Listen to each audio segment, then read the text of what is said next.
This is our social media trends for 2023 webinar, and I'm going to be starting in just a few moments' time. So hi everyone, hi Sophie, hi Megan, hi Ella, hey Dan, nice to see you. Lots of names I recognise. Hey Angelique in Mauritius, lovely to have you with us. Hey Christopher in New York.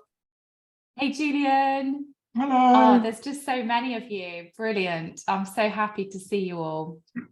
And hopefully you're feeling excited about the trends which I'm taking you through today. Now, notepads at the ready, because I do like to offer a lot of quick tips as we're going through as well, and lots of juicy examples and nuggets for you to implement into your social media strategies for 2023.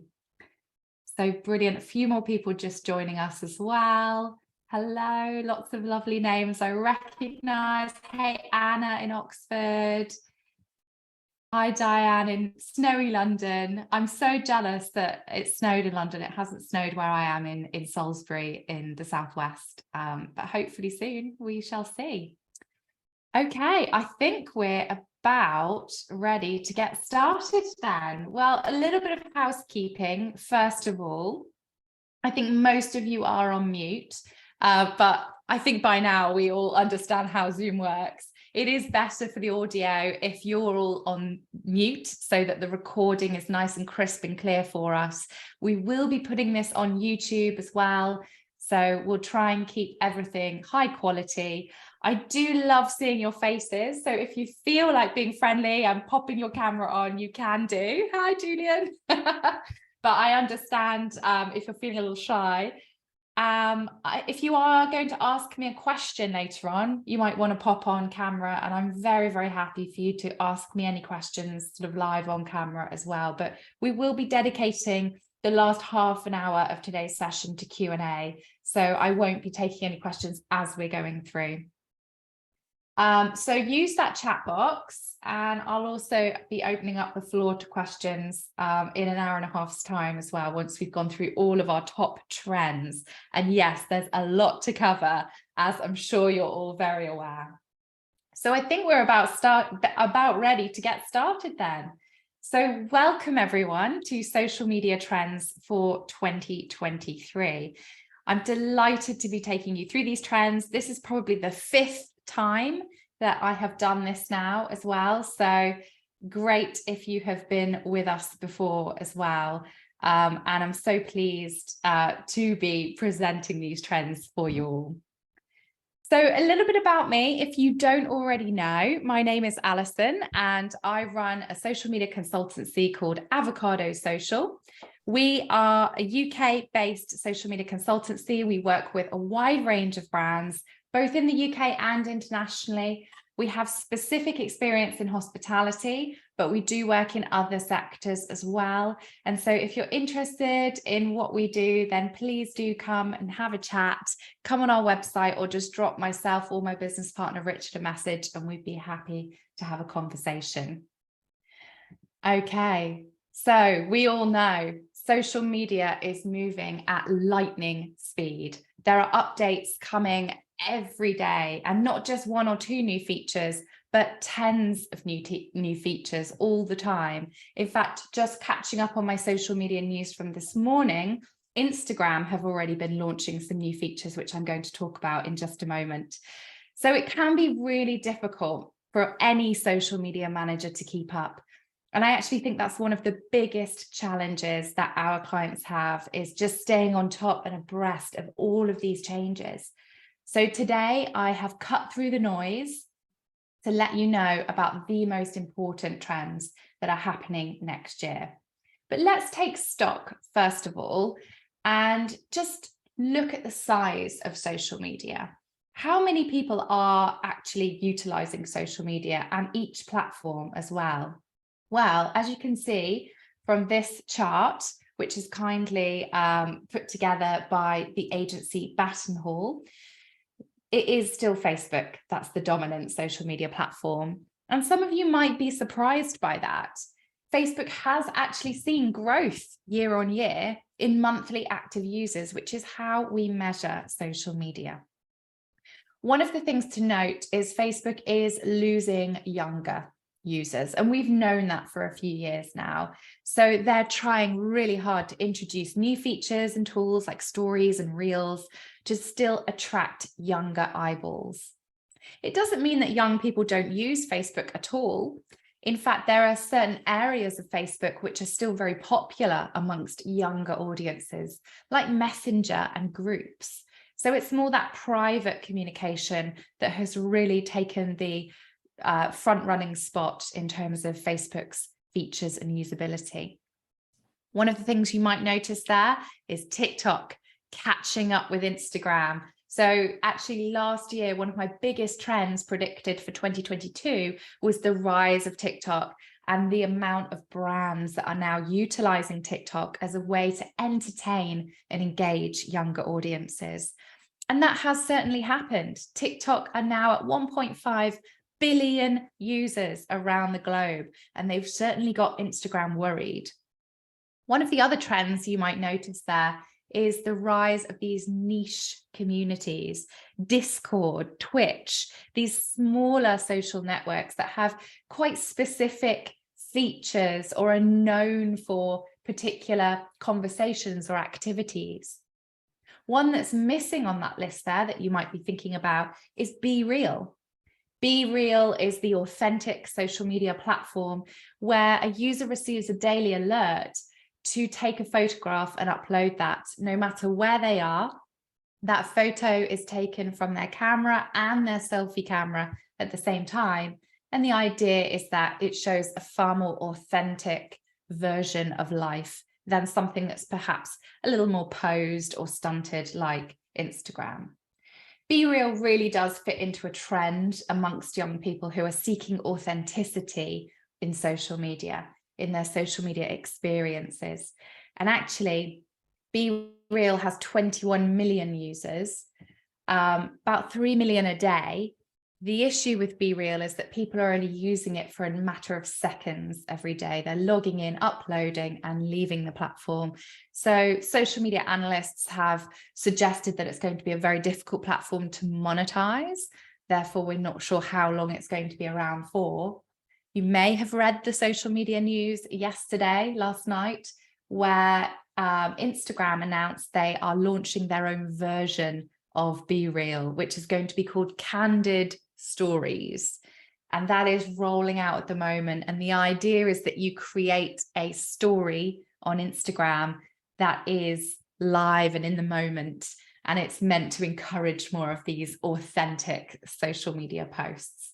Of course, you might already be using TikTok now, which is TikTok's version of BeReal. And I can see Chloe in the chat there has mentioned that as well. So the larger social media platforms are already copying the features of these niche communities. So I'm not too worried about other platforms like BeReal. And as the entrepreneur and dragon from Dragon's Den, Stephen Bartlett, recently predicted, new apps that are just faddy, they're based on these features, they're not very sustainable, and they're probably not going to last the test of time, especially when the social media giants like TikTok and Facebook just copy the features.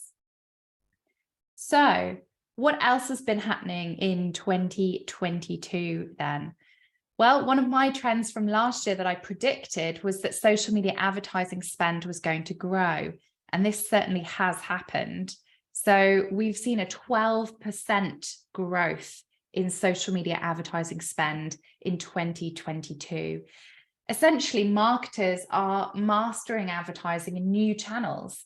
TikTok advertising has become a really interesting place to run your ads. The targeting options available are really detailed, and you can get in front of some incredibly detailed interests, people who are following certain influencers, people who have created videos about certain things. So the targeting options on TikTok are really exciting at the moment. And we've certainly been doing more TikTok advertising at Avocado Social. There are also more formats to play around with in existing social media advertising managers. So for example, in Meta Business Manager, you can target people on stories, which you have been able to for a while now. Facebook stories are actually meant to deliver some of the cheapest cost per impressions available across all of Meta's placements. Reels launched advertising this year, so you can run your adverts on Reels, or you can boost a reel now as well. So there are more formats to play with in the Reels section too. And then looking over at LinkedIn, you can now boost a LinkedIn event, very similar to how you would do on Facebook with a Facebook event. And LinkedIn events are attracting more and more users and eyeballs as they become incredibly useful within the functionality of LinkedIn too. So spend in advertising is up, and I'd imagine that's only going to grow next year as well. Okay, so what else have we got? Well, it's interesting to note that the time people are spending in social media apps is changing as well. YouTube has often attracted a large amount of time that people spend on the channel because it's known for longer form in-depth video, which you would spend a lot of time watching. But look at where TikTok is in this chart, which is showing us Android users in Q2 of 2022. TikTok has certainly got YouTube worried because people are spending a huge amount of time on the platform, browsing it, scrolling from next video to next video, creating content. So YouTube are obviously thinking of ways to compete with TikTok, and we'll be exploring some of those a little later on. Why is it important to stay on top of trends then? I think there are these kind of three reasons that I would definitely say are incredibly important. The first is we know that when you stay on top of trends in social media, your content has more chance of cutting through the noise. Delivering content which the algorithm prefers gives you more visibility. Whenever Instagram or TikTok launch a new feature, if you use that feature, they are usually going to push your content into more news feeds to test out that feature as well. Using trends helps with your brand reputation. So if you're keeping on top of trends, trying out new platforms, your brand looks trendy. You don't look like some old hat social media brand that are still trying to push MySpace, but you actually look like you're staying on top of what's trendy, you know what works, you're down with the kids, as they say. And also, keeping up with trends helps you to deliver a better ROI, a better return on investment. So you're not wasting any of your time on dated activities or techniques. Keeping up with trends delivers better results. And an example of that at the moment is on Instagram. Reels content is delivering 22% better engagement rates than any other kind of content on the platform. So utilizing Reels on Instagram is absolutely a good strategy to implement in 2023.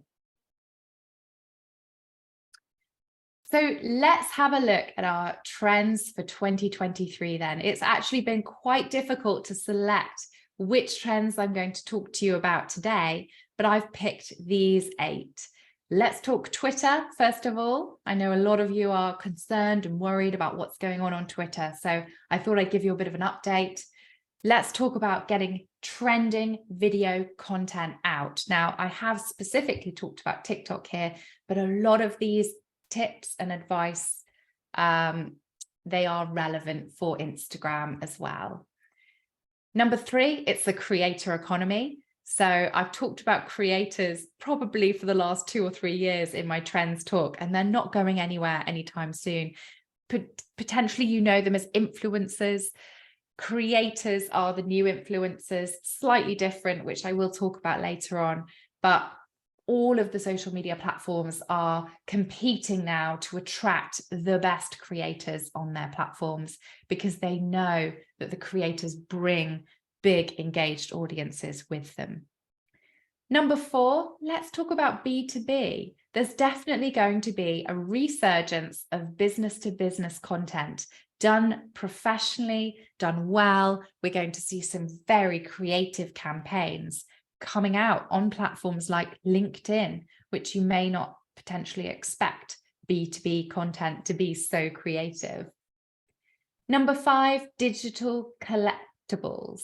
So let's talk about NFTs. I've said it, one of those buzzwords for 2023. If you don't know what they are, I'm going to explain and talk to you about how Instagram in particular is leaning into the digital collectibles trend. Number 6 is social commerce. So we've seen even more advancements in the social commerce space this year and are set to in 2023 as well. There's been some very important updates in the world of tracking and measurement, which I want to give you an update on.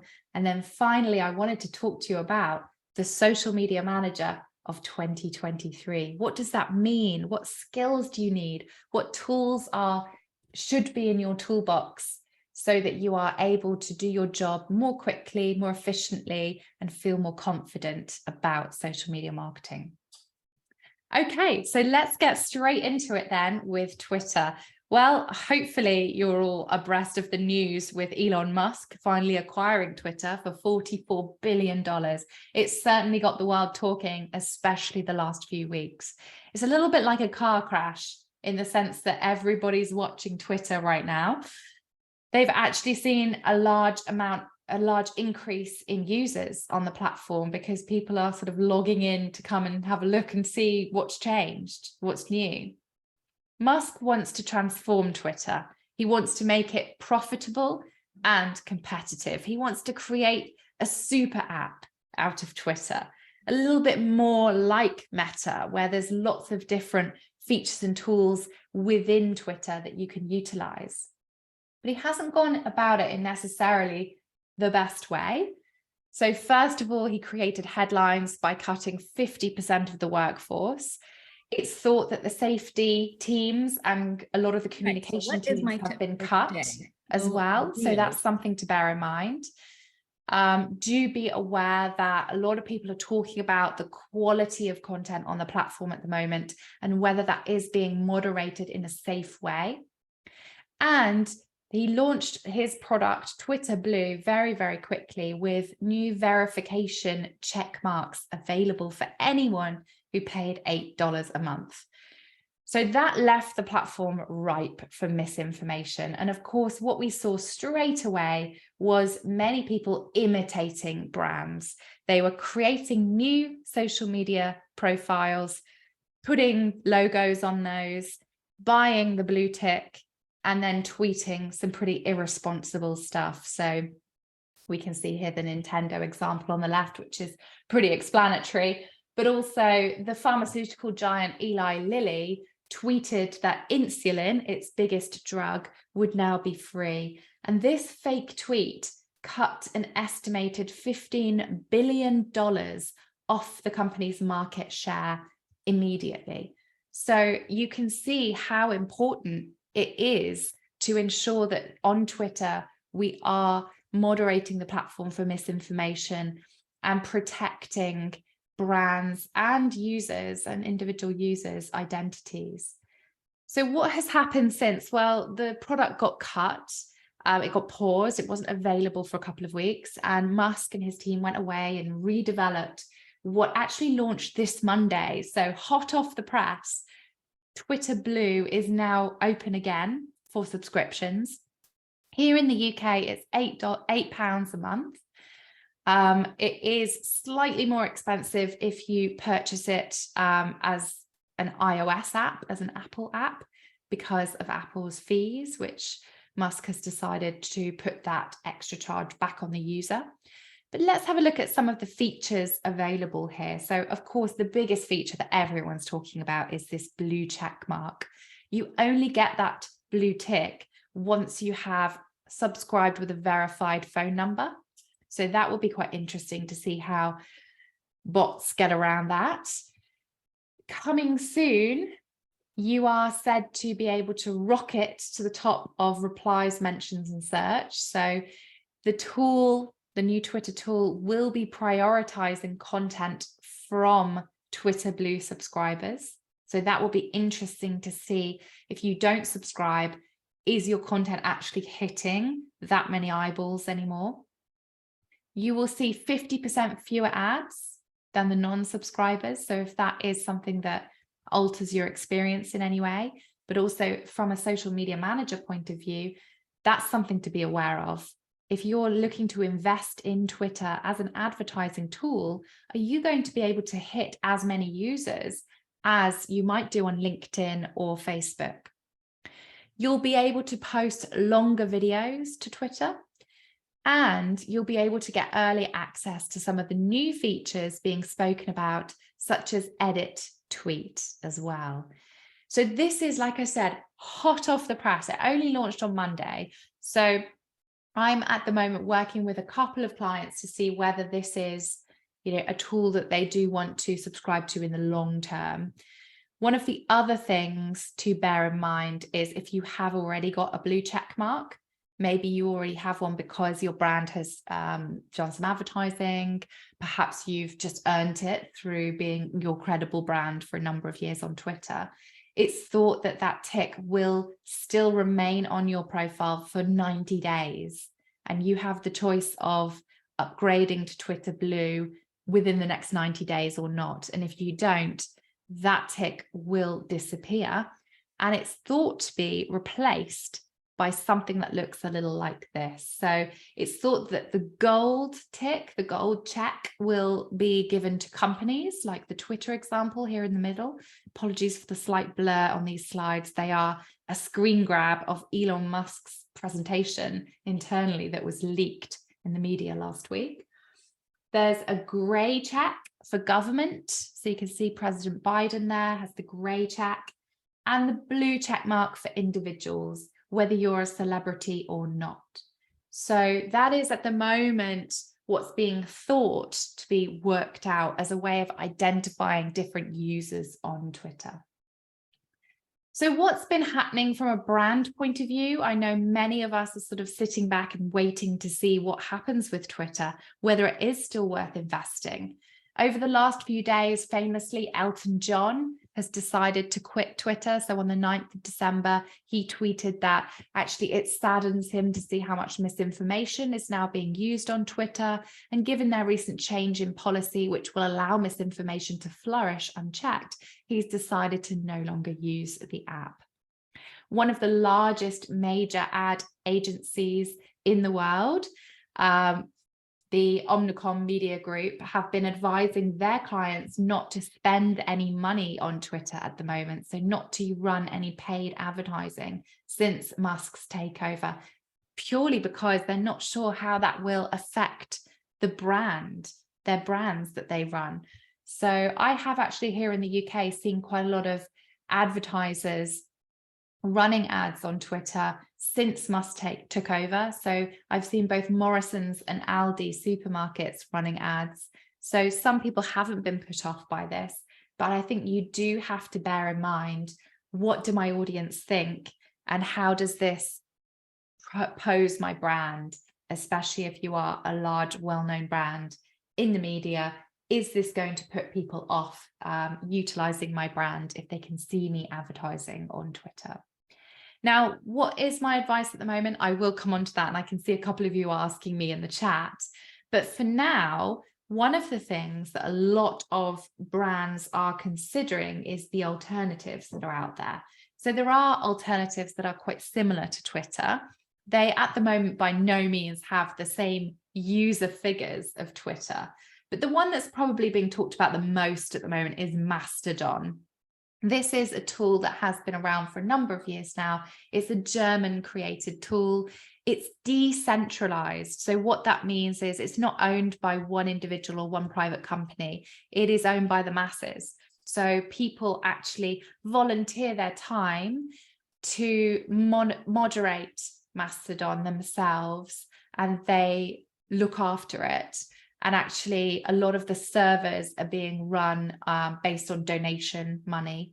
One of the things that's quite different about Mastodon is that it is actually a number of different servers, or they're called instances, that are set up, and there are thousands, which you can join one And then you can actually look at content in other servers as well. So it's a little bit complicated, but it's definitely worth a look if you are a heavy user of Twitter.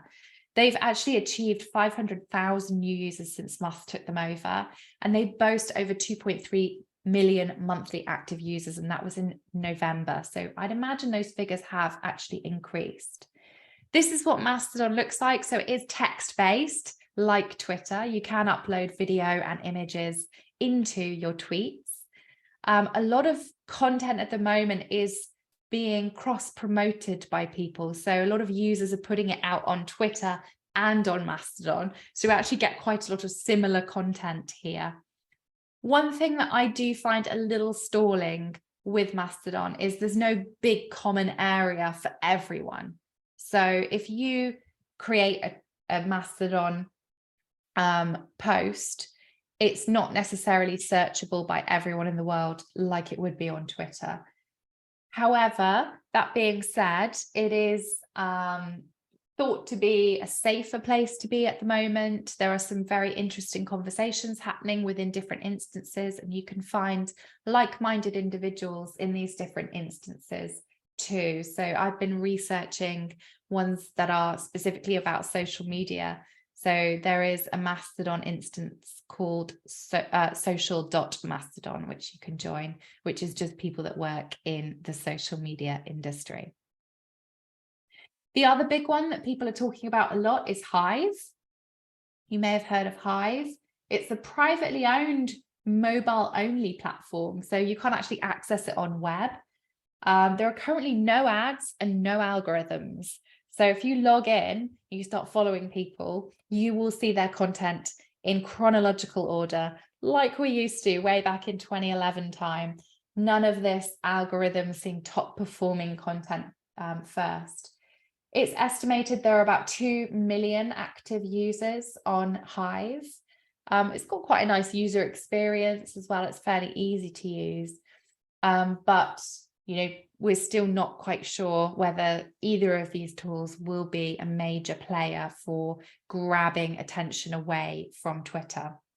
One of the key things to note is that a lot of big brands, celebrities, and influencers are still using Twitter. A lot of publishing companies and media are still using Twitter. A lot of politicians and governments are still using Twitter. So until these big users leave, it's probably not very likely that the masses of audiences will leave either. So do just keep an eye on what everyone is doing. It's very hard to make predictions on the state of social media and the state particularly of Twitter right now. And here are just some of our industry's thought leaders running polls about Twitter itself. So Matt Navarra, Pete Cashmore, both asking questions about what their followers think of these Twitter moves.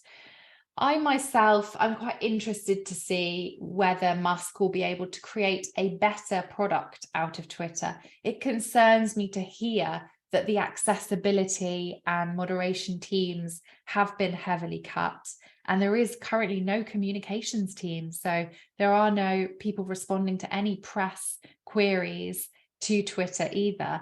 So these are just some quite worrying things that you hear. At the moment, I'm just keeping an eye on things. And what I would recommend to you guys is to analyze what Twitter means for you. Don't make any rash decisions yet. You can be cautious. So if Twitter is an important tool for you, there is the ability to download your data. So if you just Google download my Twitter data, you can download all of your followers' names and usernames and keep that document handy so that you have some record of who was in your community on Twitter. Consider your strategy. How important is Twitter for you? Look at some of your stats. So do a mini audit on your Twitter account. How many people are you actually reaching with your tweets? How much conversation are you creating? And what is that conversation doing for your brand? Are you driving traffic back to your website? Are you able to create more conversation about your products and services because of Twitter? And also, are your audience migrating? So has your audience moved over to Mastodon or Hive? And if so, this is definitely a consideration to take. So as with all of these new social media platforms as well, I would recommend always try them out personally first before you set up a brand channel on that new platform too. So that's what's going on with Twitter in a nutshell. And I'm sorry not to be able to give you more definitive advice, but hopefully you can consider the future of Twitter in your strategy by answering some of the questions on this slide here. On to our second trend, trending on TikTok. Well, TikTok has had another strong year of growth. They're now at 1.5 billion monthly active users, and under 18s are spending more time on TikTok than on YouTube, which is worrying YouTube, as I mentioned earlier. Average globally, young people under 18s are spending 91 minutes a day. That's a huge amount of time on an app. So it really is an app that manages to suck quite a lot of time out of people. And the reason why they manage to do that, it's thought, is because their algorithm is so good at delivering you relevant content that suits your interests and your needs. Interestingly, Google recently did some research and found that 40% of young people being 18 to 24-year-olds in their study, are using TikTok and Instagram for search. So the vice president of Google recently said at a conference that when looking for a place for lunch, young people don't go to Google Maps, they go to TikTok or Instagram and they search.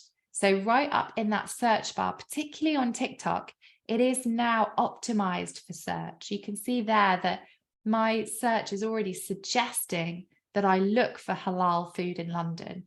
And a lot of young people are utilizing this way of finding content, finding recommendations, what to buy, where to eat, where to go out, what to wear from TikTok and Instagram. So really interesting trend there. And we're going to see that trend just expand next year. TikTok are, of course, aware of that. So they have firstly expanded character limits. So this is quite a new thing, which you may not have even noticed, but on TikTok in the last couple of weeks, you can now post up to 2,200 characters in a caption, which is a huge expansion from the 300 limit previously. And this means that people are going to be putting more keywords into their captions on TikTok, words that people might be searching for, phrases that people might be searching for, details about products and services that they're mentioning in their videos. We're going to see even more innovations on TikTok this year. I personally am quite excited for better insights. So more insights about things like video retention. At what point in your video did people get bored and click away? Are they watching the full thing?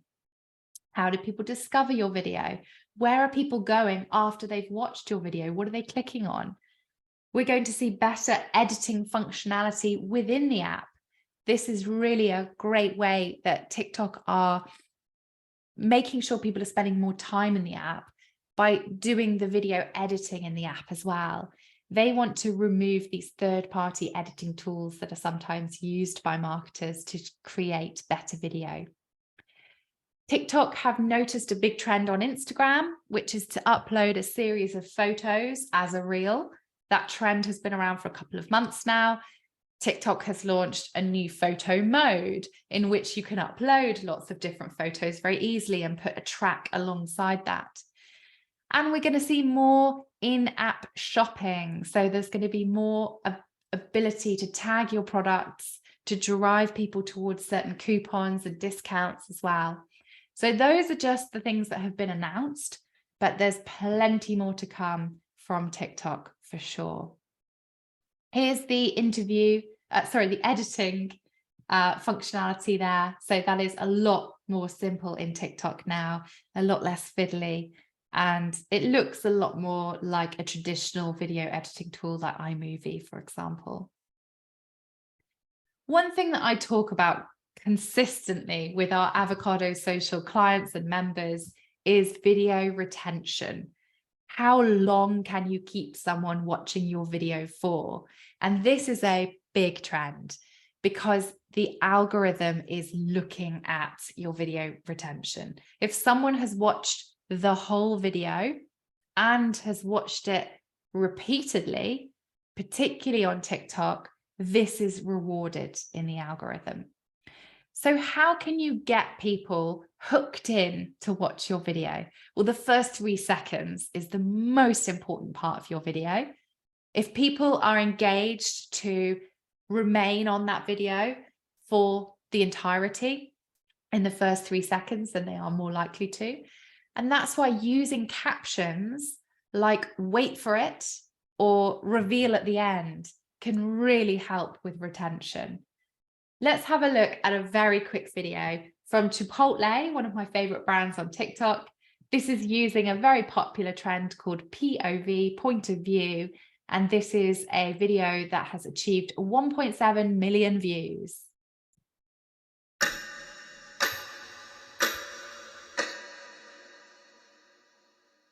Hello.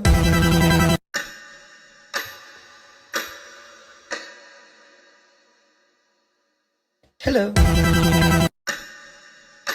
Okay, so quite a simple video, very short. We've got the "what I see ... the parenthesis there makes you want to see what's happening next, and also a good sound to go alongside that video as well, which has helped it achieve more views. On that note, sound is absolutely vital.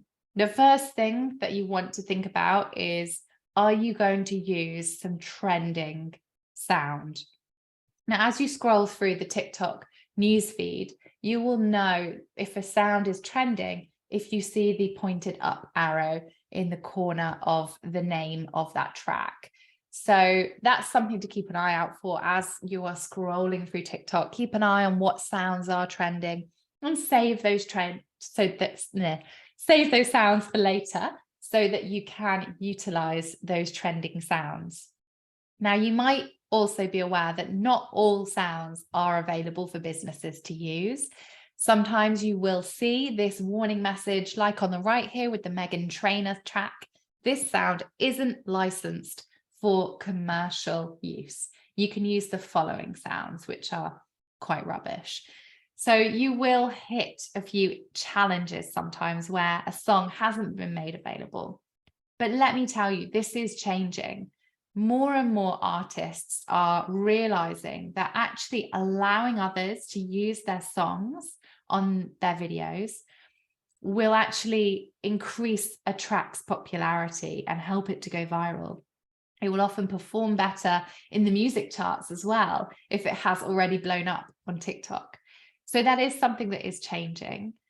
Alternatively, if you cannot find a version of a song and you really want to use it, but you're just getting this message all the time, try searching for the name of the track along with the phrase "sped up" or "remixed," because often there will be DJs or music producers who have created versions for you to utilize, which are available for commercial use. Of course, you don't always have to use trending sound either. So something to be aware of is the fact that you can create your own original sound on TikTok. And if it's compelling enough, if it's funny enough, people might then utilize it on their videos too. Therefore, that could be a good way for you to trend. Let's first of all just have a very quick look at this trend, which is called the hacker trend, which you may have seen this content theme go around TikTok over the last few months. And this is using a track which I believe is available for commercial purposes.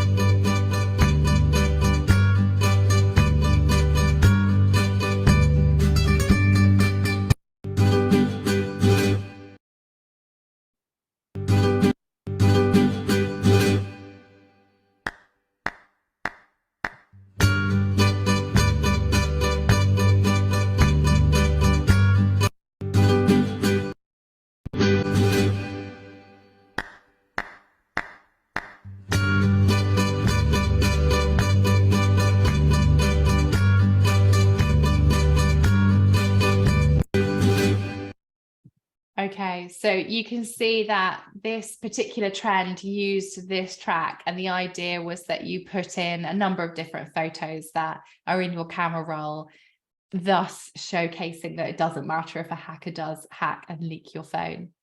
And this video track has had 242,000 videos made using this particular song, and this sound is available. You can see on the top right hand side there, Ant and Dec even used this sound during this year's I'm a Celebrity program here in the UK on ITV. So it was certainly a popular trend to get involved in, and doesn't necessarily always mean that you need the latest Taylor Swift or Ed Sheeran track on your video. Another way of thinking about audio for TikTok is that you could actually utilize the voiceover. Voiceover is a very TikTok specific feature, and you'll see what I mean in a moment. So you would record your voiceover in your own voice, and then you could change it to the text to speech function if you wanted to use the infamous TikTok voice, or you could write out captions on your video and change that using the text to speech function.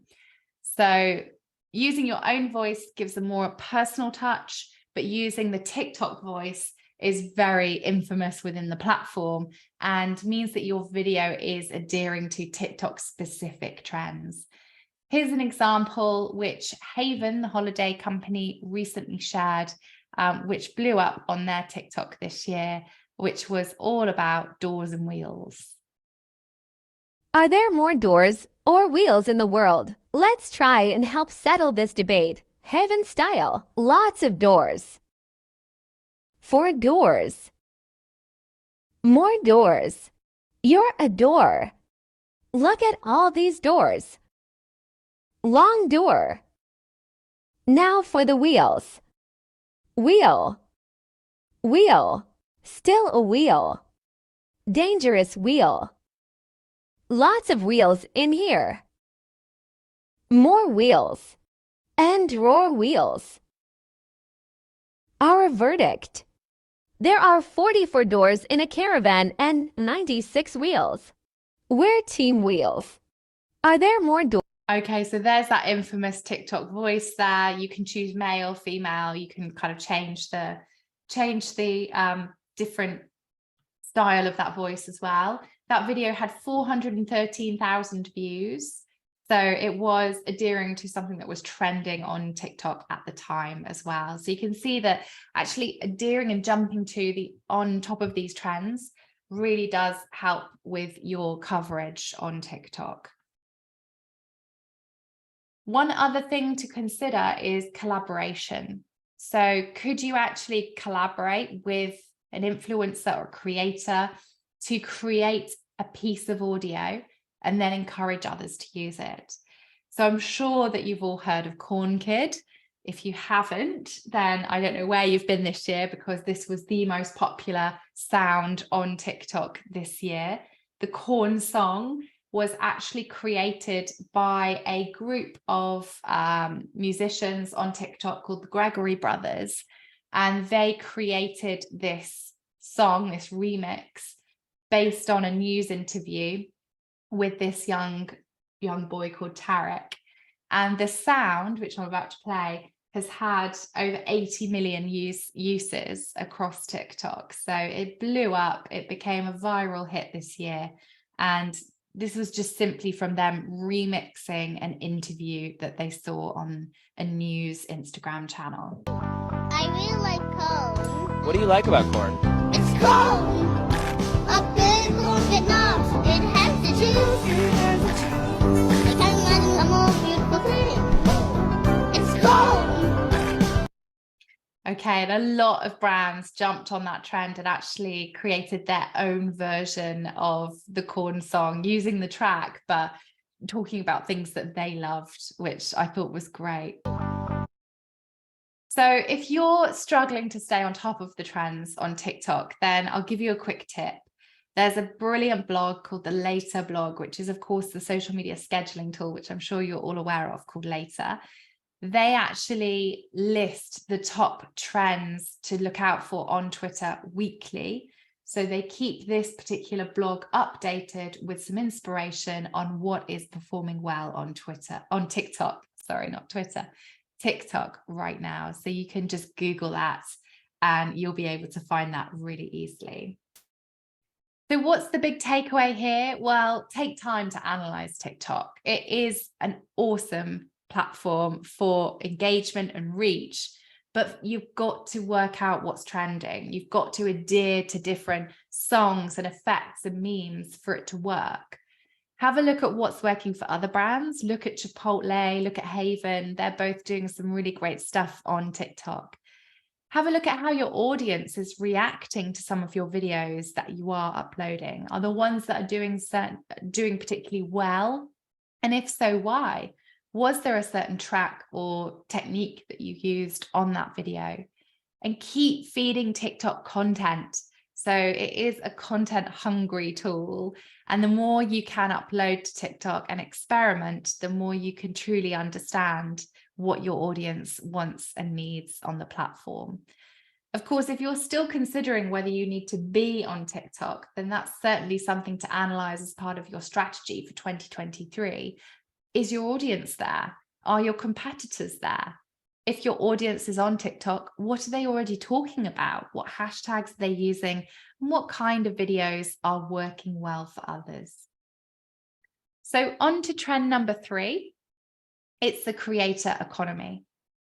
There are estimated to be 50 million people contributing to the global creator economy. It's estimated to be worth $104 billion. In the US, the average content creator makes $57,234 every year. So there's more creators than ever before. Last year in my trends talk, I talked about the change in language, how we don't really tend to talk about influencers anymore. We now refer to them as creators because somebody who is influencing their audience often is creating very unique content and is able to create content that engages their audiences more so than a brand. The other thing to consider is that anyone making money from Instagram, TikTok, Twitter, whatever the platform, is classed as a creator. So it's anyone who's being entrepreneurial about utilizing the platform. They don't have to be a celebrity. They don't have to be a blogger. They could just be an average person who happens to be really good at Instagram Reels, and a brand is now interested to see if they could create some content around that. According to a recent Hootsuite report, the 2 biggest challenges that small businesses are facing are content creation, so being able to create content for the social media platforms, and understanding the social media platforms. What works? What does the algorithm want? How can you utilize these features and tools to create better content? I thought this was a good recent example from the influencer or creator Valerie Lungu, who is a sort of fashion and lifestyle influencer based in London, who has 423,000 followers. Jingle bell rock, jingle bells swing, and jingle bells ring. Jingle bell rock, jingle bells swing, and jingle bells ring. Jingle bell rock, jingle bells swing, and jingle bells ring. Jingle bell. Okay, so just a simple transition video, but this is the kind of video that the influencer has obviously worked out her audience really, really enjoys. And it might be something that a brand doesn't necessarily know how to create or doesn't have the time to create either. Transitions are actually incredibly popular on both Instagram, Reels, and TikTok as well. So the creator here understands what is going to work well to develop thousands and thousands of views. Creators can certainly plug that content gap. So they can jump on trends, they can engage their existing communities. If you're thinking about launching a product, an event, a service this year, then consider, or next year, then consider whether creators can help you to plug that content gap and create some really fun and interesting content about your new launch or event. Reviews from content creators are very highly trusted, and engagement is often higher than for brands as well.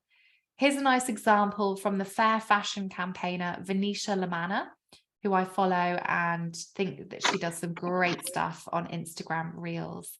So here's a recent video that she did alongside eBay.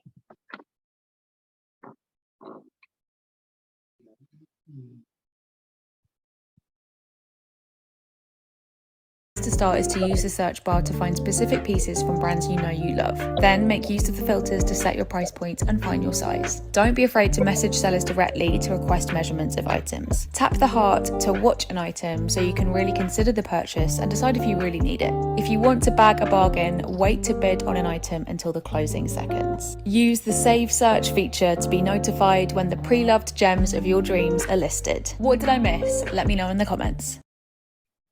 Okay, so quite a simple, quick, but authentic review of utilizing eBay as a way to buy secondhand clothing. And that was a paid partnership that eBay ran with this particular content creator. So I thought that was really clever in terms of strategically choosing the right creators for your campaign. And secondly, utilizing someone that obviously knows what they're doing on Reels and can create a really nice, simple, authentic, accessible video. And I haven't got the stats there in terms of how well that video has performed. No, I've cut that off, unfortunately. So that is something that you can perhaps go and have a look at if you're interested on Venetia Lamanna's Instagram account.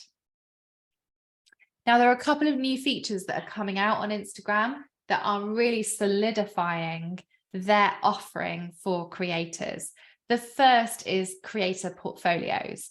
So as a creator, you can now set up what's called a portfolio where you share your story and you share your previous work with brands.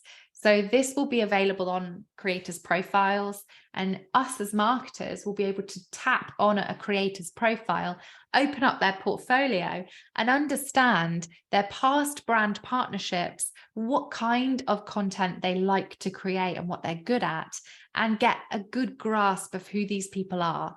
So that's a really nice feature that I'm excited to see more of, because when I'm searching for creators to work with, I do tend to use the native platform search. It seems to be a really good way just to find the right sort of influencers for your campaigns. The other thing, which I think is quite interesting, is the fact that Meta are now allowing creators to run subscriptions. So this means a creator can save some exclusive content for their top fans, which is only available if their fans subscribe. So doing things like sharing particular post stories and reels, as well as live videos that are only visible to subscribers, and also allowing subscribers to get involved with chats with each other. Also having a special badge when you comment on a creator's feed, so that will kind of give you a little bit more kudos perhaps in the comments section that you are a subscriber. So this is something that Instagram is currently testing in the US. You can purchase a subscription from a number of creators monthly, and those costs tend to be around sort of £4 or £5 here in the UK. I think you can go right up to $99 a month as a subscription, but I haven't seen any creators charge that much yet. At the moment, Meta isn't taking a cut of this revenue, but it's thought that in the future they will. So a little bit like OnlyFans. If anybody is familiar with OnlyFans, this kind of subscription is just another way for Instagram to offer money to the best creators on the platform. It's their strategy for retaining the most exciting and innovative creators on the platform. So there are now many ways to make money on YouTube as well. So on YouTube, there are actually over 10 different ways you can make money as a creator, including ad revenue from channel views, people being members of your channel, which is the subscriber model I was just explaining, super thanks, which is a tipping system, a little bit like Twitch, super chat, and the Shorts Fund, which is a fund which is giving over $100 million and divvying that up to give to certain creators who are creating good shorts on the platform. And YouTube Shorts are, of course, the vertical full screen version of videos similar to TikTok and Reels.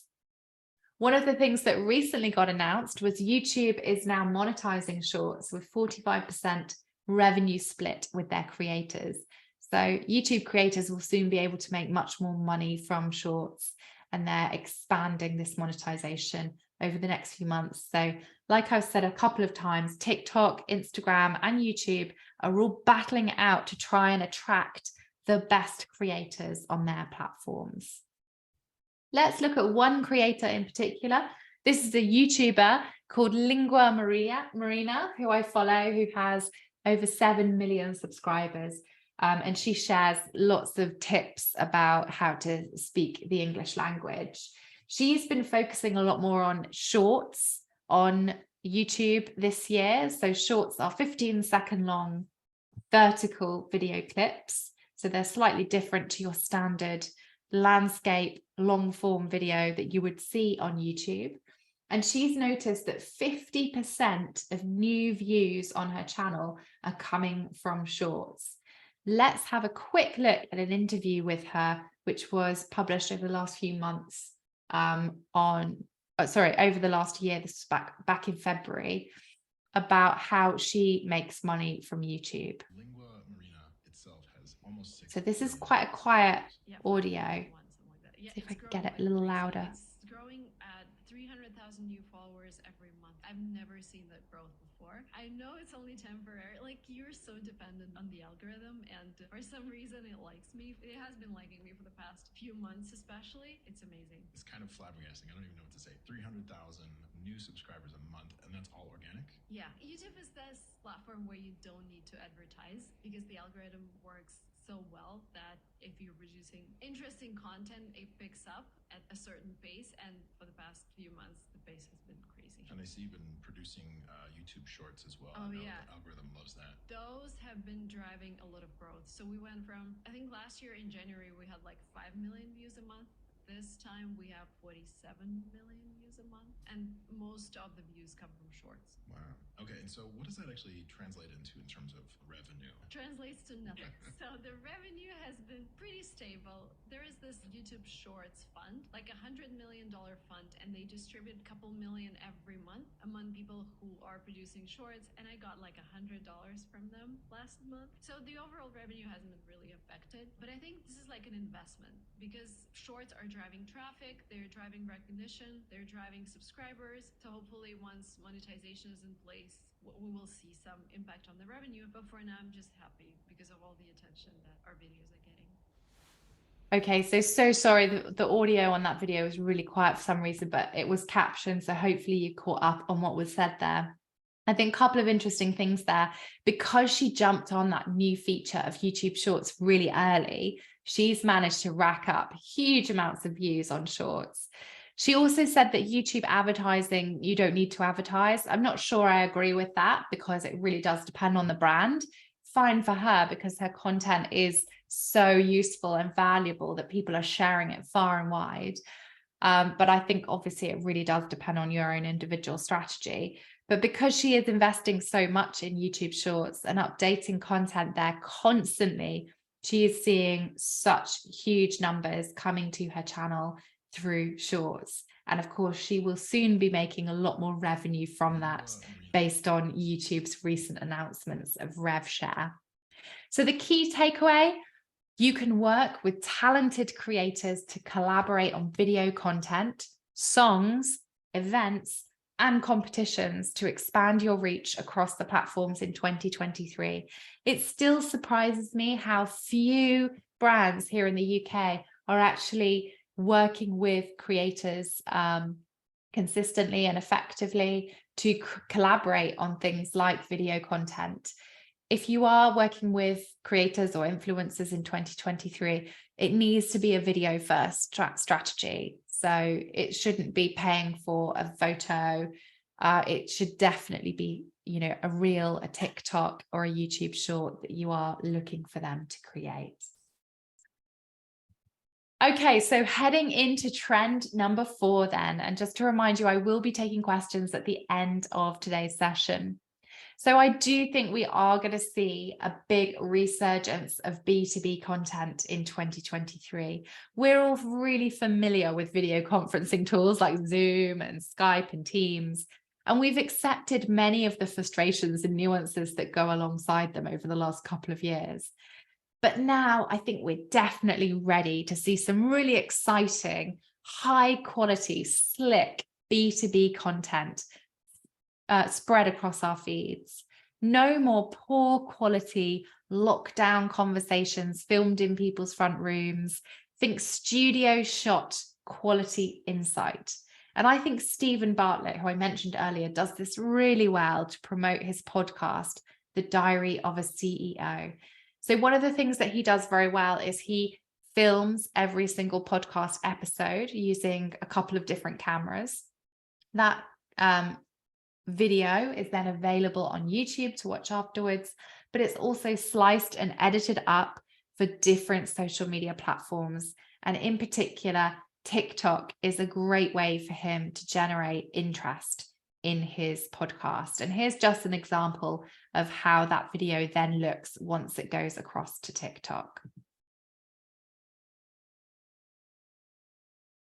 All of us know when it's important enough, we make the time. If not, we make an excuse. We know this. If you're spending any amount of time on Instagram or TikTok on social, if you listen to podcasts, if you do anything outside of your actual job and just feeding yourself and doing what you need to do to stay alive, you have time. You really do. You have to do some basic math. Track your time meticulously for 7 days.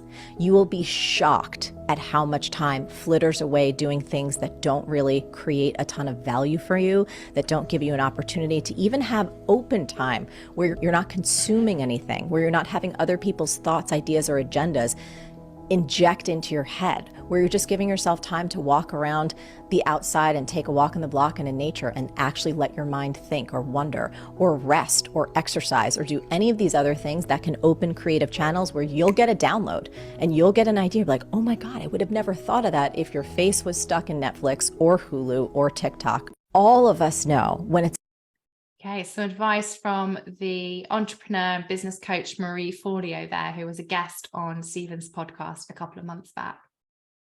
So I do think we'll see B2B marketers using B2B for boosting their brands and creating memorable and valuable relationships. So we're going to see more high quality value content from brands. I think this is a great example from MailChimp, who are creating lots of insightful and useful content across their YouTube channel at the moment.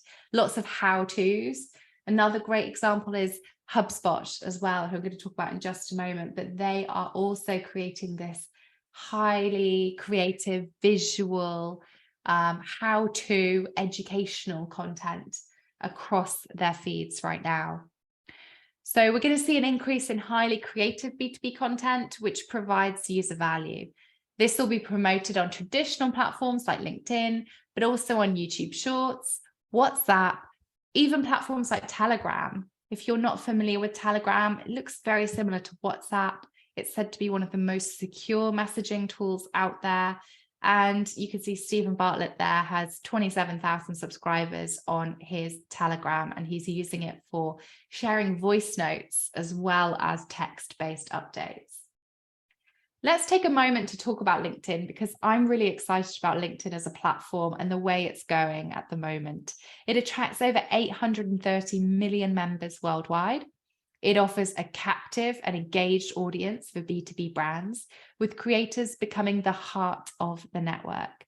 And one of the things that has changed in recent years is the fact that these creators or thought leaders and now producing almost daily content on the platform around interesting community conversations within their networks. Users are coming to the platform for content, not just jobs. They're looking for engagement within communities. They're looking for conversation. And this offers a huge opportunity for marketers. So this is just one of the creators that I follow on LinkedIn called Chris Branch, who creates some pretty wacky AI content. I think some of his posts are really innovative, and he shares a lot of kind of advertising campaigns and things that work really well. So do go and give Chris Branch a follow on LinkedIn. LinkedIn Events and LinkedIn Live both offer great opportunities to create meaningful B2B content. So if you're quite new to these tools, then do bear in mind that LinkedIn Events is very similar to Facebook Events. It's an event page that has a title, a date, a link to where the event is taking place, and gives you as a brand or an individual the opportunity to invite people into your event. They will then receive notifications about your event when it's starting and will prompt people to join that event. LinkedIn Live is slightly different. Live is a way of hosting video within LinkedIn. So you can go live as a webinar, a conversation, a fireside chat, but it's all done through third-party video tools that you implement into your LinkedIn profile. So it's a little bit clunky at the moment in terms of getting that tech set up, but these tools are improving, and there's going to be better ways of going live. At the moment, these tools are being utilized by creators more so than anyone else. So if you're using a creator profile on LinkedIn, then you get access to some of these tools, whereas standard individual profiles don't always have the ability to go live. So you do need to just make sure that your profile is using the right setting there.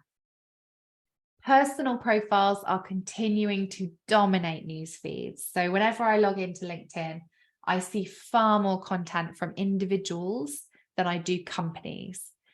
It's relatable, honest, and engaging content that's required to cut through the noise. So none of this kind of standard corporate B2B chats. It's got to be more human for you to be able to make waves on LinkedIn. Create relevant value for your audience in a consistent and a creative way. So we're working with a couple of clients at the moment on how to expand the reach of their networks by using more relatable and honest content through their directors' profiles. I've talked about creator mode a couple of times already regarding LinkedIn.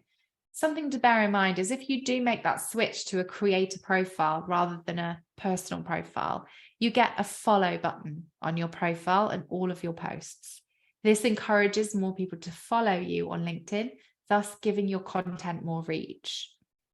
You will get a reorganized profile, which means your content will be focused at the top of your page rather than your work history.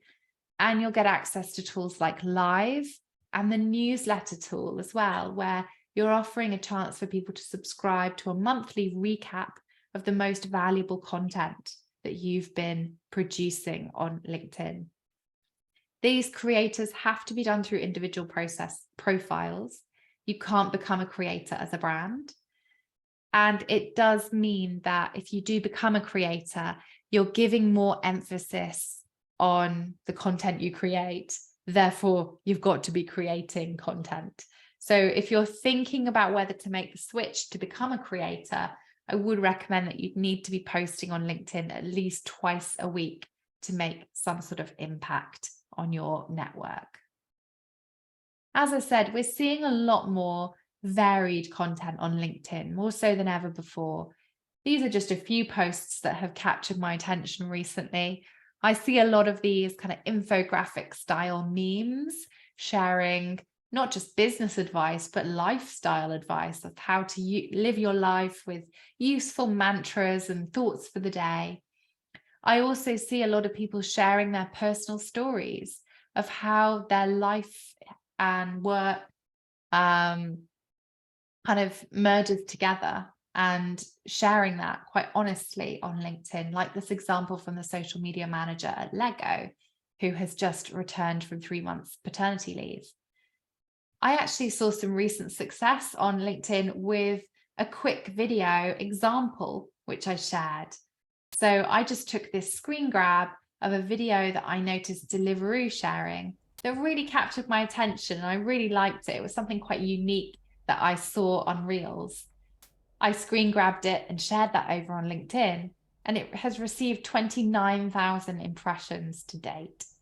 So there are definitely ways that you can engage your audience on LinkedIn by not just talking about recent stats or webinars you've attended, but to actually share some personal updates. And that way you can make more of a human connection and create relationships with your community. So, key takeaway, consider ways to improve the quality of your B2B content for 2023 and distribute it via your team's personal LinkedIn creator profiles. That seems to be a winning strategy for LinkedIn as we head into the new year. So, trend number 5, digital collectibles. Non-fungible tokens, or NFTs, are a way of registering a one-of-a-kind image, a video, a sound, piece of code built on blockchain. Now, NFT isn't the most accessible term. In fact, because a lot of people don't understand what it is, it's actually putting people off this type of content online. So Meta has decided to rename them as digital collectibles. So they could be a piece of art, it could be a drawing, it could be a tweet.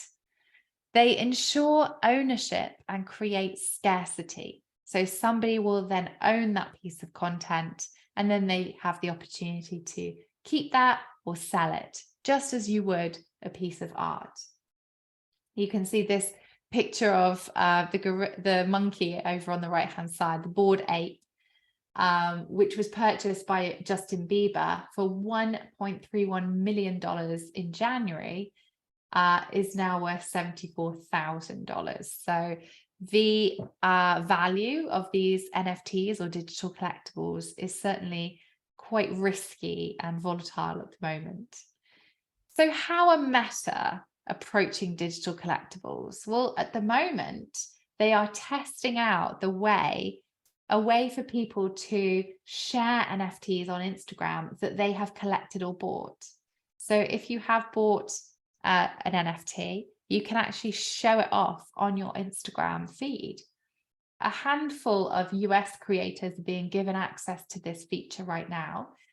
If they share a digital collectible, it's given a bit of a shimmer feature, and it displays public information such as the description of the digital collectible, who owns it, where they bought it, etc., which blockchain it's hosted on.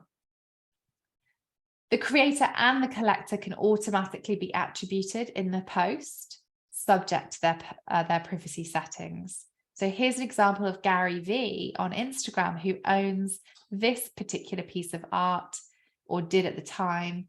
And you can see that he has automatically tagged in the artist as well in that. Now, why is this important? Where is this all heading? Well, one of the things that Meta is starting to introduce is the ability for people to make their own digital collectibles within Instagram and sell those to their fans, both on and off Instagram. So this is a really interesting new way to attract people to Instagram if you have the ability to make money through creating and selling artwork. We're going to see more creators who have specific knowledge and skills to be able to create these digital collectibles. And I think we're going to see more brands utilizing digital collectibles next year. In fact, already Nike have kind of put their hat in the ring around digital collectibles. they actually have launched .swoosh, which is a Web3 platform that will eventually let users buy, sell, and trade virtual shoes and apparel. So this is something that is almost laying the foundations ready for the metaverse, which is, of course, the virtual reality social network, which Meta are planning away at really not launching, because it does already exist, but really pushing over the next decade as the next wave of social media marketing and social media communication. So I think digital collectibles at the moment is a really interesting trend just to keep your eye on. I'd recommend just keeping an eye out for which brands are creating collectibles. Who are they? Who are they collaborating with? Are there any artists that you should be following on Instagram right now? And is this something your brand could explore in 2023? On to the next trend, number 6 of 8, which is social commerce. So social commerce was, again, one of my trends for last year, but we've seen so many more innovations over the last 12 months as well in this space. 2 billion people purchased a product on social platforms over the last year, and this is growing 3 times faster than traditional e-commerce. Social commerce is definitely still finding its feet, but in 2023, we're going to see slicker user experience and wider integration. At the moment, you can sell on TikTok in a shop on your profile, like in this example with the hats on the right, but you do at the moment need to be using one of their third-party tools, such as Shopify, as a way to plug your shop directly into TikTok. What's happened over the last year is that brands have taken more time to perfect their shops. So when you look at Instagram right now, if you're doing any shopping via Instagram for the festive period, you can see a lot of brands have really thought about creating these collections in their Instagram shops. They've produced really nice header images, put together thoughtful wish lists and shopping suggestions, and they're using snappy descriptions.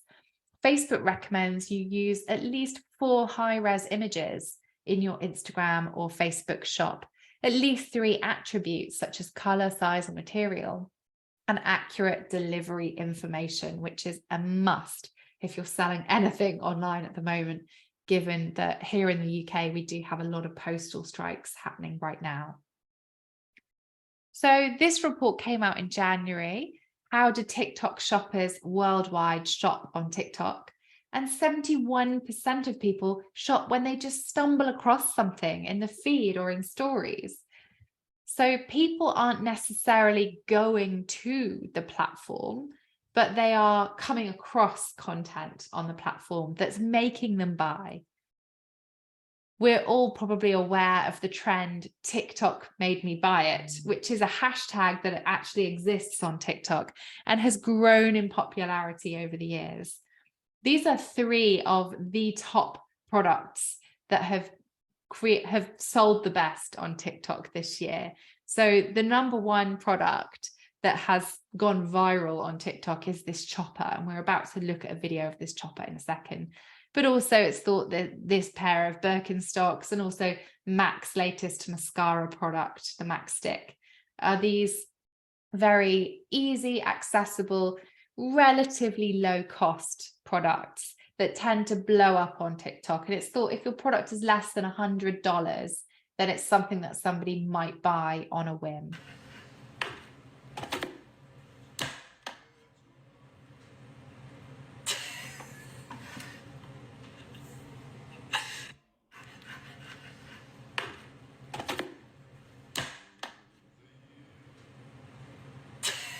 Okay, so apparently this viral chopper was the top product on on TikTok this year. I don't know whether anyone's bought that. So the journey to purchasing on TikTok is led by spontaneous discovery and inspiration, not the traditional path. So how can you approach this trend if you are selling products on TikTok? Well, think about creator endorsements, getting people to endorse your product and giving them affiliate links. Live shopping events seem to be working incredibly well on TikTok, where a brand goes live and sells off products from their shop in the moment. And competitions are all great ways to encourage reach and engagement. I recently got served some content from this brand, which is called Pearl Crush on TikTok, and they sell pearls. They do a lot of live shopping where they actually are opening up the clams and finding the pearls and then selling them live in the moment on TikTok, as you can see here. And they're selling these pearls to people all around the world for hundreds of dollars. One thing I would say is trusted and seamless payments are critical to the user experience of social commerce. So until the brands can be entirely trusted with things like credit card details, there may be a little bit of resistance towards social commerce. I also find the UX, the usability of TikTok, a little bit off-putting. And this is a personal comment. I don't know if anyone agrees with me, but you can see on the right-hand side, this is me watching a live video of a sweet shop that has over 1 million likes on TikTok. They go live regularly offering pick and mix, where users can comment saying which pick and mix they would like in their jar, and then they purchase the jar. So on TikTok, you get served a number of different coupons. And also you can see it almost looks a bit like a game show, a video game. And I personally don't love the UX. I find it quite distracting. I would much prefer something a lot cleaner. So until that tidies up a little bit, I personally won't be doing much shopping via TikTok, but that is my own personal opinion there. So something that's happened this year on YouTube is that they have, of course, rolled out to Shopify users. So you can now add tags and pin your products at key moments during a live stream. As well as that, you can curate a list of products, which they're calling the shelf, which I quite like, underneath your video. So you can see here in this Mr. Beast video, who is the biggest influencer on YouTube. He has 118 million subscribers on his channel, which is mind-blowing. But he has this shelf of t-shirts underneath his videos there, which you can see very, very easy to purchase his merch, which is fairly new. So it's interesting to see YouTube have finally got in on social commerce, which has only happened this year in 2022. So if you sell online, then you need to be selling via social media. Get your shop set up, try a live sales event, and experiment with tagging your products. So trend number 7, the most important thing that I can tell you about tracking in social media is that Google Chrome will no longer be supporting third-party cookies from 2024. So Google Chrome, which is the world's most used internet browser, will be retiring cookies in 2024, which is big news, because if you are using cookies as a way to retarget audiences with social media advertising, then your strategy will need to change. Interestingly, Facebook and Google are moving away from direct attribution towards econometrics to measure marketing effectiveness as well. So what that basically means is, rather than Facebook and Google spending a lot of focus on saying this ad delivered this many clicks, which delivered this many product sales, and trying to put figures on those, they're going to start recommending that you look at your marketing effectiveness in a macro level over a period of time to start to see what the overall effect of social media marketing behavior has had on your brand, rather than direct attribution.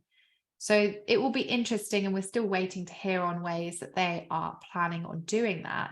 But I think at the moment, what you can begin to do yourself and amongst your teams is to change your mindset away from measuring social media on every click and every view of every post, but to start to think about the overall effectiveness of your social media brand.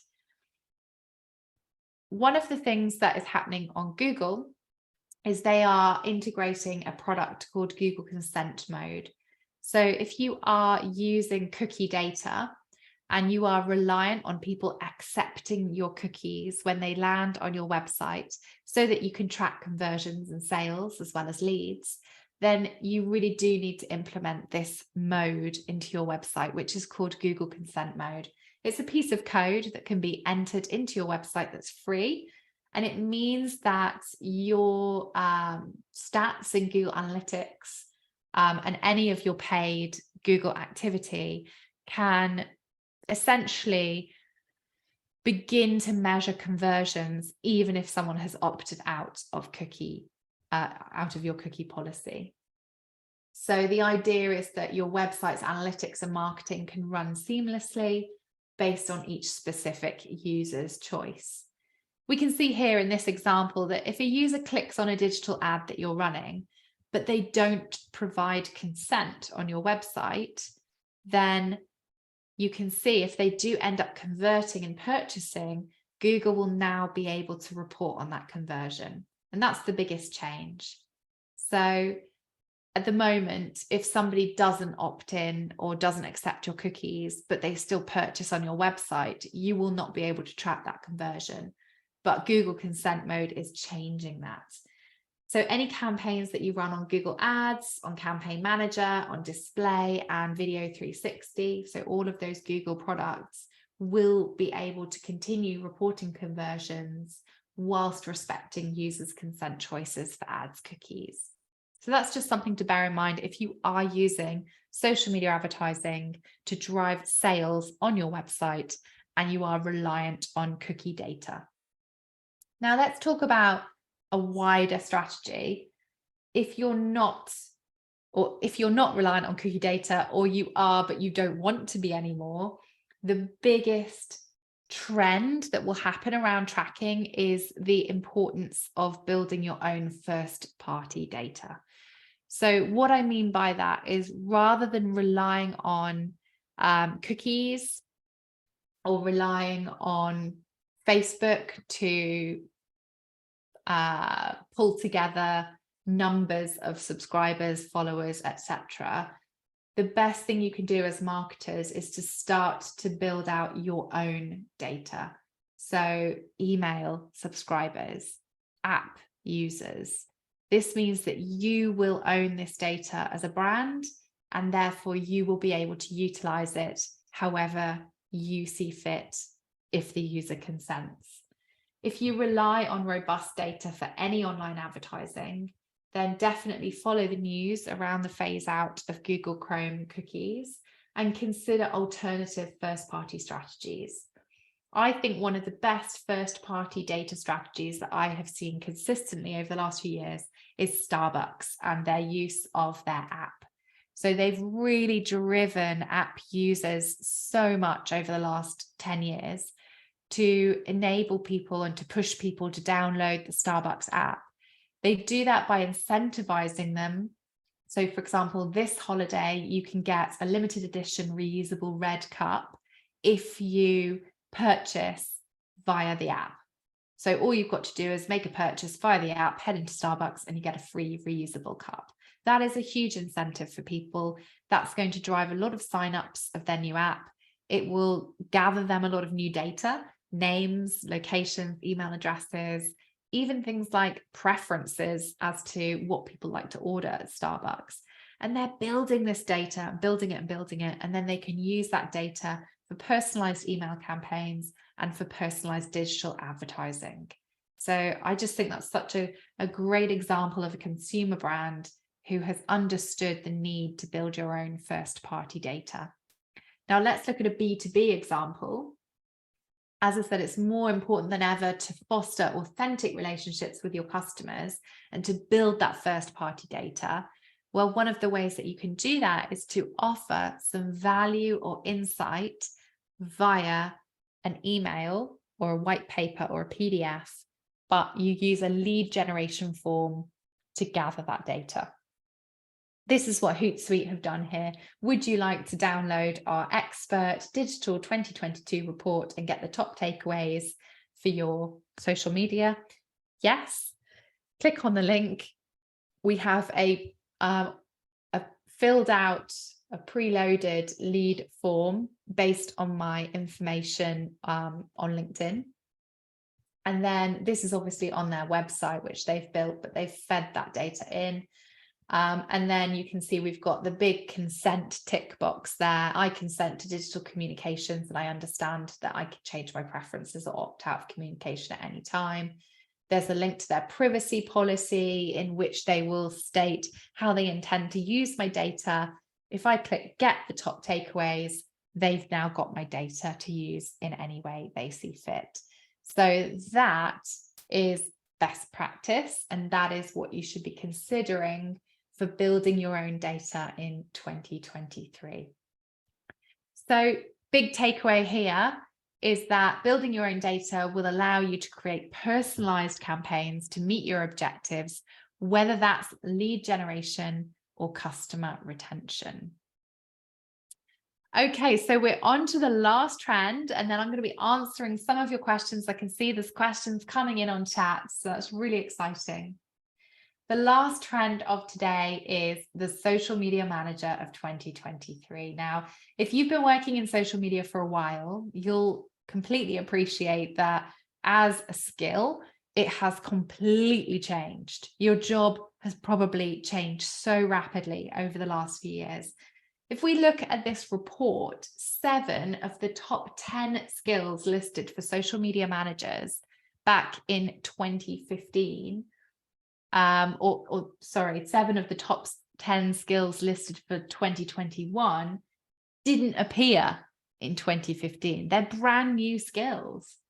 The top skills required for a career in social media are predicted to undergo a 50% change in the next 5 years. So there are always new tools coming along. Because the platforms are changing, new skills are required. This means that half of what you're an expert in today could soon be irrelevant in the next 5 years. When I first joined social media marketing in 2009, there was a huge emphasis on copywriting and blogging.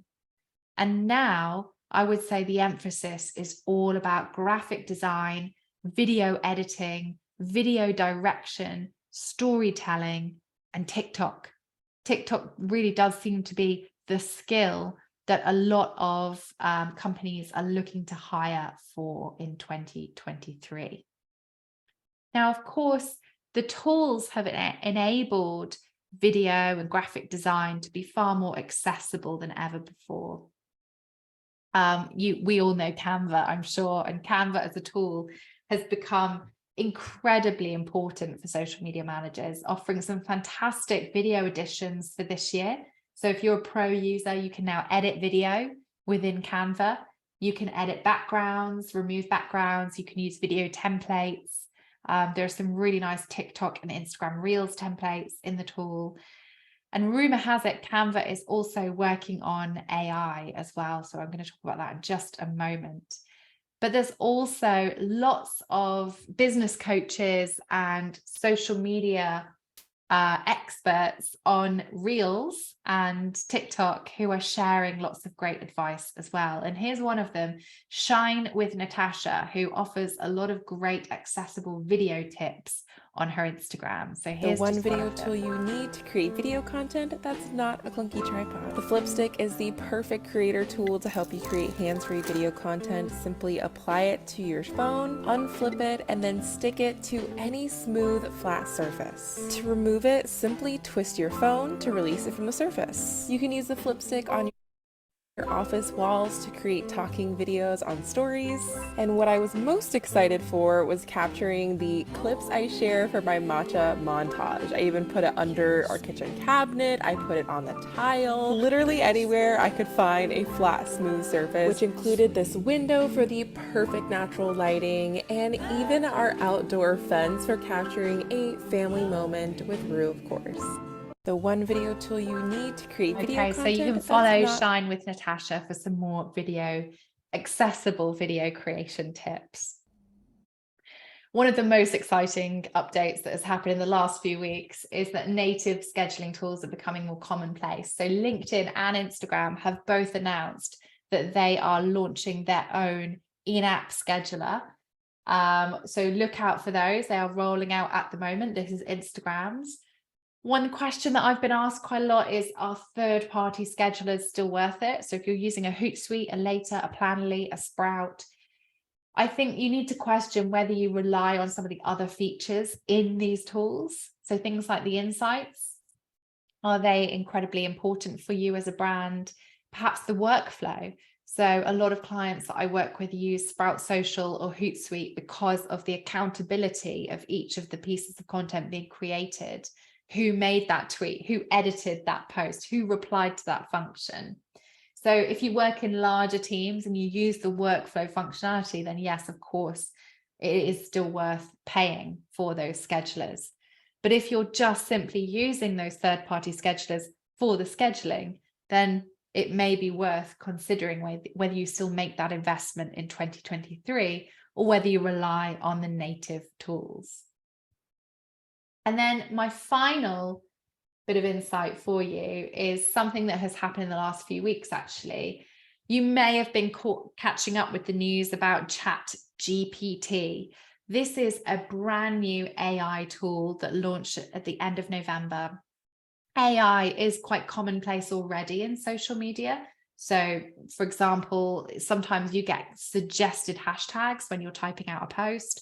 Sometimes you get suggested jobs that you might be interested in applying to from LinkedIn. Maybe there's suggested posts that the algorithm thinks that you might be interested in your feed. This is all AI. But what about having your social media posts written for you? Well, ChatGPT launched at the end of November, and it's already hit 1 million users faster than other companies like Netflix or Facebook has. It's an artificial intelligence chatbot that is hailed at being one of the best that's ever been created because it is so human. It's able to create posts, essays, poetry, jokes, code, or answer questions in a way that could easily be a human communicating online. So what does that mean? Well, it is currently, getting a lot of hype.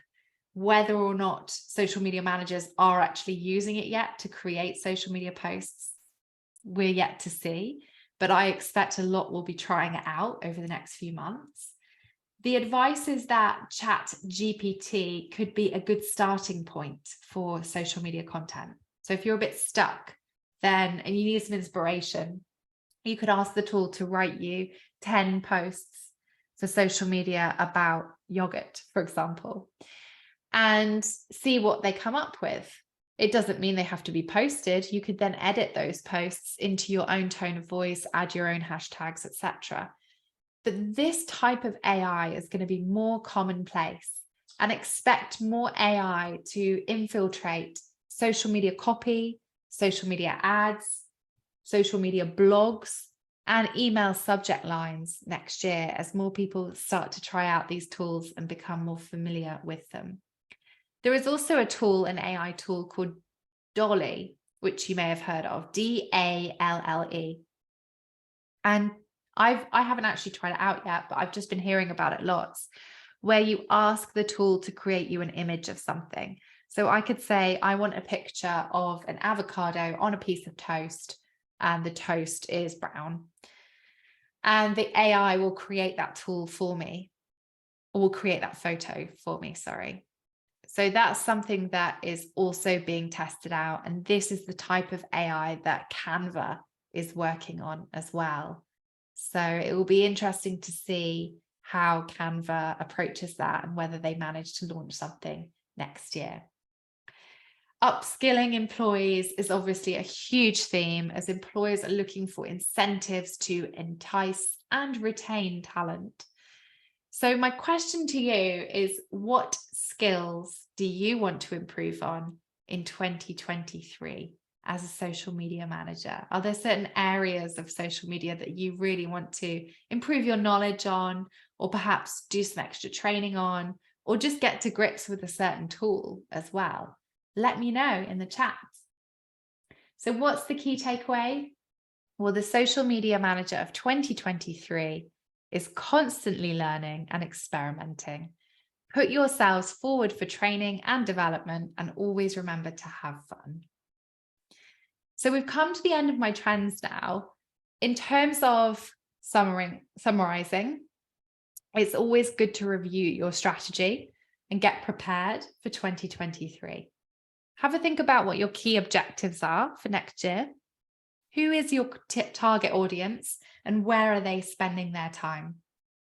Which trends are most important for your business? And are there any areas which you should be investing more time, more resource, and more budget in? So hopefully you're feeling inspired and excited about the year ahead in social media. Of course, it can be very overwhelming, and I'm really aware of that we have whizzed through a number of different trends today. And sometimes as a social media manager or marketer, it's difficult to know where to start. So I'm really excited to announce that I'm actually going to be making this Trends Talk a monthly update in 2023. You can join me for a 1-hour quick webinar every month next year, and it's going to be totally free and open to all. So January's event will take place on the 26th of January, and I'm just about to post that link to sign up in the chat now. So if you're interested in coming along, and after that, you'll be able to join me once a month, every month, for a similar style update to today, but we're going to be answering more questions from you, and we're keeping it a bit shorter at just 1 hour. So I hope to see you all there in January. Before we open the floor to questions in just a moment, and I can see that there have been quite a few questions coming in, so thank you. I just wanted to also let you know that at Avocado Social, we offer a bespoke membership service. We are partnering with a number of companies to offer ongoing consultancy and support in social media. We offer this support designed to keep you up to date, to inspire you, expand your knowledge, and to help save you time and money. So in 2023, we're delighted to say we've got a few openings in our membership service. And if you're interested in becoming an exclusive Avocado Social member, there's more information on our website, avocadosocial.com, but you can get in touch and just have a chat about the membership program with us if you prefer. We'd be delighted to talk to you about it. Okay, so we're going to open the floor now for questions. So bear with me a second while I scroll back through some of the chat, because I know some questions came through that I really wanted to answer, but I was very focused on making sure I got through all of the trends today. So one of the questions that came in a little bit earlier from Beth was Beth Palmerhurst. Thank you very much for your question. Any recommendations on what to do to optimize displaying for searches on TikTok and Instagram, especially around restaurant location type searches? Well, the advice at the moment is, if you really want to show up in search results, particularly around restaurants, is to make sure that you've got keywords that people might be searching for in your caption. So think about features of your restaurant, your menu, your dietary requirements, your location, and get those words in the caption. I would also recommend trying to include your postcode and your location as well in a caption. Angelique says, TikTok appears to be the type of platform requiring you to share a lot more videos compared to Instagram, right? May daily videos and not necessarily only one video per day. You're right, Angelique. So I'm hearing from a lot of TikTokers who have seen success on the platform that sometimes uploading more than one video a day seems to get them growth quickly. Now, do bear in mind that as a brand, it's not possible always to create more than one video a day. And one video a day might also feel quite a lot. So the technique that a lot of our clients are using is to batch video content, which you have suggested there in your comment. Create batches of content on certain days, whether that's on shoots or whether you're doing filming yourself, and release those videos as consistently as possible. I have one client who recently started posting daily in the last few months, and from making that change from doing one video here and there to daily content, they've seen a rise in 30,000 followers. So if you want high level growth, you do have to feed the platform quite a bit of content. So Alexandra, hi Alexandra, asked the question about LinkedIn events. Can you invite people to attend as a page, not just as an individual? Can you invite pages to attend? At the moment, Alexandra, no, the functionality isn't quite there yet, but that is definitely one of their most requested features and is something I think we can expect from 2023. I have a question from, so I'm just trying to read all of these at the same time as answering them. From Anand, does it mean 2023 social media algorithm is going to be more towards video content creators? Yes, I think we can expect that a lot of influencers, a lot of algorithms are going to prioritize video in 2023. Diane says, so much of what you've talked about and the trends you've highlighted seem to apply to a younger, under 40 or even under 30 audience. What about the older 50 plus market, which is huge, but doesn't, I think, follow the same trend inclination as the younger market? Interesting point, Diane. I think older audiences are still continuing to use the more traditional social media platforms, as well as trying out platforms like TikTok and Instagram Reels, but they're not moving towards those platforms in the same waves as what we're seeing with younger. I also think it's worth, if you're kind of not sure about where your audience is spending time, trying to run some sort of market research, whether that's a questionnaire or talking to a number of your key audiences to understand how they utilize social media. Advertising certainly works to targeting over 30s, particularly well on Facebook. And on Facebook itself, more audiences are experimenting with some of the newer features like Reels and Stories on Facebook too. Dan says on TikTok, what sort of video length works best in your humble opinion? So a recent study by Batten Hall, which actually came out last week, suggested that longer videos on TikTok are starting to become more commonplace and more engaging. So my gut would initially say 15 seconds seems to be a good length to go for on TikTok, but actually according to the Batten Hall study, it's more like 1 minute now that tend to achieve higher levels of engagement. So I suppose it depends what you're up to, what you're aiming for. Is it more engagement? Is it to generate more reach? If it's engagement, then slightly longer. That means that you would really need to think about the storytelling of that video and how you attract people from those first 3 seconds right till the end of your video. Anand says, if the first 3 seconds of video is important to catch a viewer's attention, what should be the average video duration for TikTok, Insta, and Facebook? So same questions down there. Obviously, the best thing that you guys can all do is test and learn. So try and test different video lengths rather than always sticking to the same, and then review your data and see what works best. Dan says, are hashtags on Instagram now officially dead, or do they still add some value, e.g. in community building? So the way I approach hashtags now is that they are the cherry on the icing. So if you've got a great video or a great post with a good caption and some amazing content, hopefully that will drive the success of your post.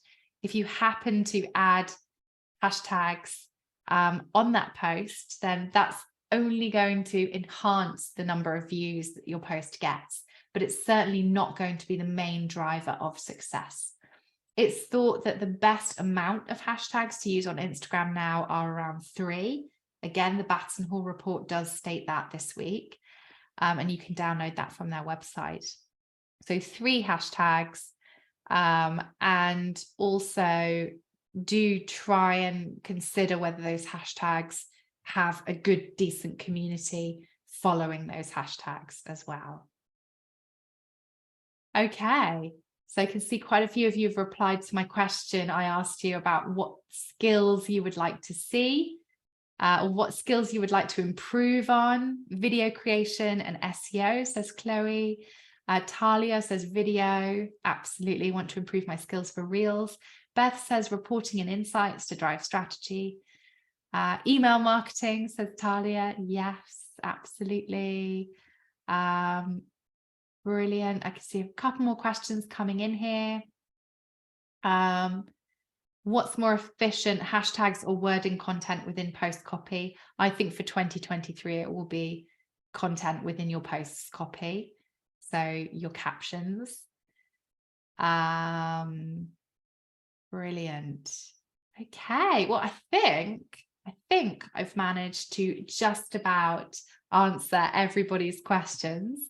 If I have missed anything, then please do let me know, and you're welcome to stay in touch. I'd love to hear from you. If you want to join our free Facebook community, I'll pop the link in chat in just a moment. It is called the Avocado Social Media Hub. It's a Facebook group designed for any questions and answers around social media.